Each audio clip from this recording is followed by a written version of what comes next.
everybody, I just had to turn the camera on because I'm doing something kind of cool. So I've been dyeing some paper, and look, it's like unicorn paper, like the unicorn drink at Starbucks, but this is still wet. It's really wet actually, but I'm making unicorn paper. Isn't that neat?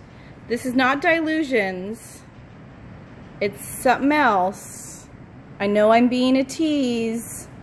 Isn't that just gorgeous, vibrant color?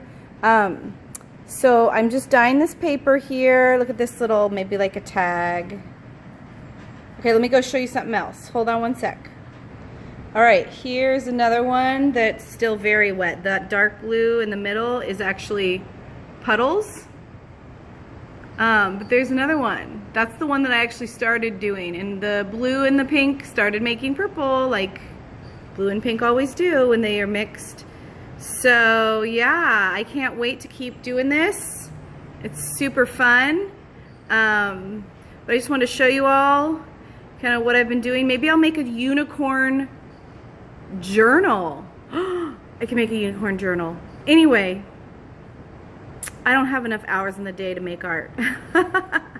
But anyway, just wanted to show you some cool colors. I know you guys all like colors. So there's my unicorn paper.